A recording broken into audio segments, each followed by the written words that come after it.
आर्य समाज की आत्माओं को मूर्ख बनाए बैठे हैं। और आज भी मानने उनको तक ये ज्ञान नहीं जाने देना चाहते थे कि सत्यार प्रकाश नामक जो पुस्तक है उसमें कोरी बकवाद भर रखी है, कोरी झूठ का बकवाद, ना कोई अध्यात्म ज्ञान ना कोई व्यवहार का ज्ञान। तो इस दास का उद्देश्य ये था कि जब ये सत्यार प्रकाश या कोई किसी अन्य ऋषि के अनुभव की पुस्तक उन्होंने अपना अनुभव लिखकर समाज में पेश कर दिया, इससे सिद्ध है कि उसको इतना ज्ञान था। और ये दास ये चाहता है कि पहले आप उन्हीं के ज्ञान से परिचित हो जाओ, वो तुम्हें के दे के जा रहे हैं और अपने वेद वो खजाना क्या बता रहे हैं, इन दोनों से तुलना होने से तुम वहाँ से हट पाओगे। और कोई दास का उद्देश्य किसी की आलोचना करना नहीं है, और आलोचना वो होती है झूठी कपटी कपट करे, और जो कि तो पढ़ कर सुनावा, लिख लेख लिखे, फोटो कॉपी करके दिखावा, फिर भी नहीं माने हुए।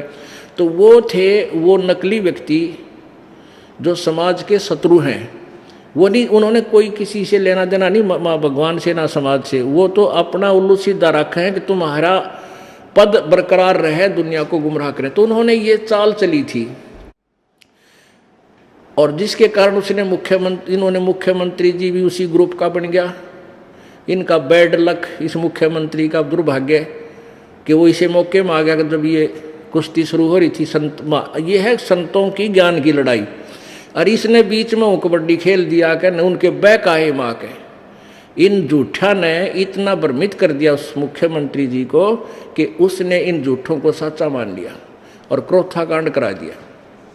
अब ये क्रोधाकांड होने से परमात्मा ने अपने बच्चों की ये देखना था कि जो बगीची हमने लाई है ये कितनी जड़ पकड़ेगी, ये कितनी मजबूत होगी या कच्ची है।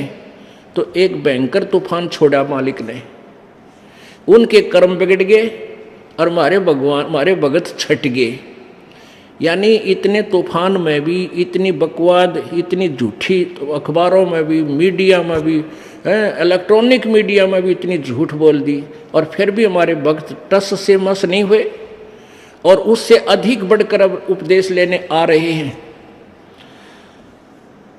तो दास ये चाहता है कि आप इतने मजबूत हो जाओ कि किसी के तोड़े नहीं टूटे, तो फिर वो बाग फड़ा करे। उस हमारी दास की मेहनत सफल हुई। इतने बड़े भयंकर तूफान में भी एक भी टहनी भी ना टूटी मेरे बगीचे की। इस दास का, ये दास नौकर है, बगीचा उस कबीर भगवान का। आप उसके बूटे हो, पौधे हो, आप इतने मजबूत हो गए कि आप एक भी ना टूटा, बल्कि और आण लाग रहे हैं। दूर दूर तक इस तत्व ज्ञान से परिचित होकर वो पुण्यात्मा सैलाब की तरह उठकर आएंगे कुछ दिनों में, आप देख लेना। अब ये ज्ञान रह रहकर आपको इसलिए समझाया जा रहा है, इसलिए बताया जा रहा है कि आप परमात्मा से परिचित हो जाओ। और दूसरा ये है कि आपको धनी बनाया जा रहा है, भक्ति का धनी, क्योंकि ये एक ज्ञान यज्ञ है और एक यज्ञ का बहुत पुण्य है। हमने यज्ञ भी करनी है, मंत्र जाप भी करना है, और उन यज्ञों के बिना हमारी ये भक्ति रूपी जो सतनाम रूपी पौधा प्रफुल्लित नहीं हो सकता। जैसे बीज जो है उसको पौधा बनाने के लिए, पेड़ उसको प्रफुल्लित करने के लिए खाद और जल, सिंचाई की विशेष आवश्यकता होती है। ऐसे ही भक्ति सतनाम रूपी पौधे को, जो बीज आप में बीजा है, इसके लिए ये यज्ञ, ज्ञान यज्ञ, धर्म यज्ञ, हवन यज्ञ, परिणाम यज्ञ, ये सभी, और ध्यान यज्ञ, ये सभी यज्ञ करवा के आपके भक्ति रूपी पौधे को हमने परिपक्व करना है। इसलिए ये ज्ञान सुनाया जाता है। परमात्मा कहते हैं कबीरा सब जग निर्धना धनवंता ना कोय, और धनवंता सो जानिए जिस पर राम नाम धन होए। आपको धनी बनाया जा रहा है। ये ज्ञान यज्ञ, यहाँ आप आते हो, 5 यज्ञों का लाभ आपको यहाँ मिलता है। और जब आप घर से चलते हो, अपने अपने घर से चलते हो, तो आपको वहाँ से यहाँ तक आने का भी बहुत यज्ञों का पुण्य होता है। जब कहते हैं कबीर संत मिलन को चालियो तज माया अभिमान, और जो कदम आगे रखे ओहे यज्ञ समान। एक कदम आपके घर से यहाँ तक कितने कदम होते हैं, चाहे आप किसी में आते हो, किसी गाड़ी में आते हो, किसी तरह आते हो, लेकिन यहाँ कदमों का खेल है। एक कदम जो है एक यज्ञ के तुल्य है। एक यज्ञ का कितना पुण्य है कि 100 यज्ञ करके इंद्र की पदवी प्राप्त करता है प्राणी, स्वर्ग का राजा बन जाता 100 यज्ञ करने से।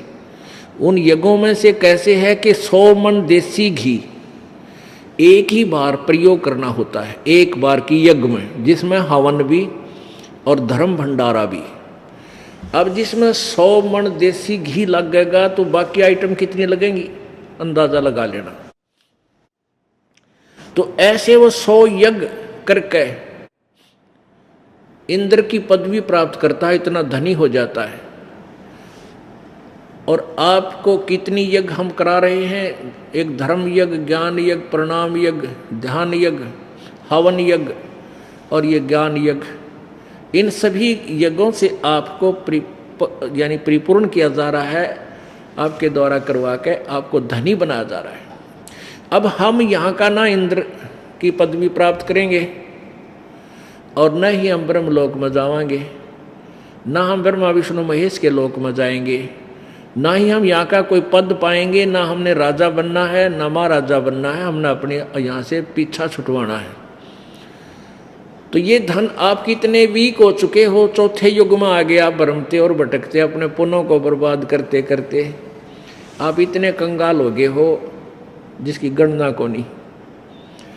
अब आपको फिर भक्ति उसी तरह जितने भक्ति शक्ति युक्त आप सतलोक से आए, जो आपके अंदर पुण्य थे, उतने ही पुण्य फिर तैयार करवाने पड़ेंगे आप में, तब आप सतलोक जा सकोगे। उन पुण्यों का हम यहाँ कोई हिसाब किताब यहाँ नहीं, कोई सुविधा नहीं लेंगे। यहाँ की सुविधा हम यहाँ के पुण्य जितनी भी कमाई है यहाँ छोड़ देंगे, उसके शेष बची हुई कमाई जो है वो हमें सतलोक ले जाएगी। तो आपको धनी बनाने के लिए, सतलोक ले जाने के लिए हमारा मूल उद्देश्य है। यहाँ सांसारिक सुख जो आप मांगते हो, क्योंकि यहाँ पहले तो दुखी आत्मा आती है, मोक्ष तो बाद में ध्यान में आवा है, पहले इन संकटां से पीछा छूटा है। तो परमात्मा सबसे पहले आपके ये दुख निवारण करेगा, क्योंकि दुख दूर ना हुए तो भक्ति कर ही नहीं सकते, कति नास्तिक हो जाओगे। तो आपके भाग ऐसे नहीं है, भाग नहीं है आपके, पुण्य नहीं है, इसलिए आप दुखी हुए। क्योंकि जब तक पुण्य थे तो आप सुखी थे, पाप का दौर शुरू हुआ तो आप दुखी हो गए। तो आपके पुण्य नहीं है बिल्कुल। यहाँ आपको परमात्मा अपने कोटे से कुछ राहत देता है कि इसका दिल डटे, आत्मा मुझे पहचान सके। धर्मदास यहाँ घना अंधेरा और बिन परिचय जीव जम का चेहरा।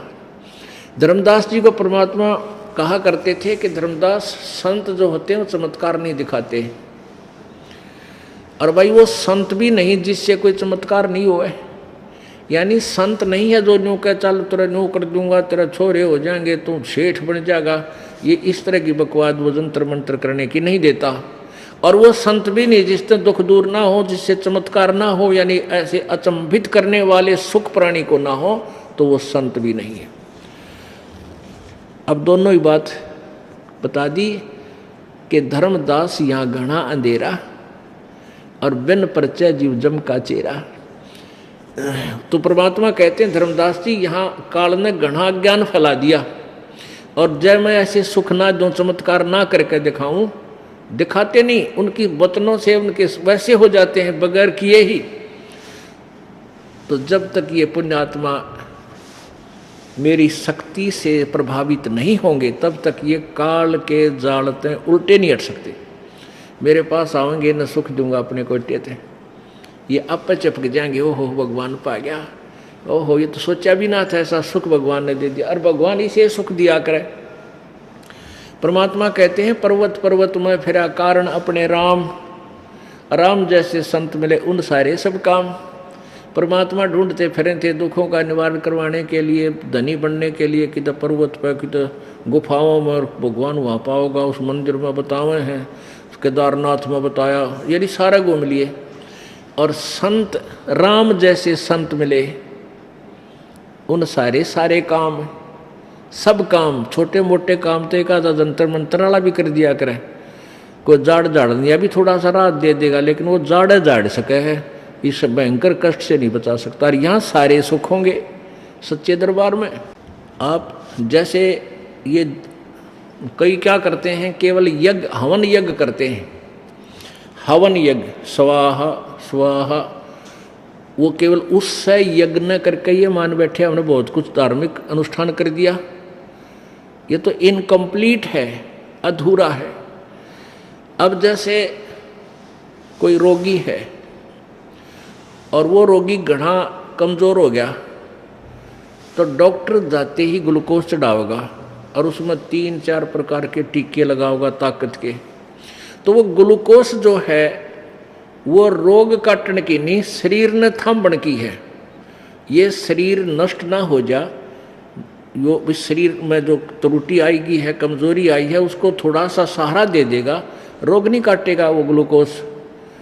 उसके रोग काटने के फिर इंजेक्शन न्यारे हैं, टैबलेट्स अलग हैं, गोलियां, दवाई, जड़ी बूटी वो अलग से खानी पड़ती हैं।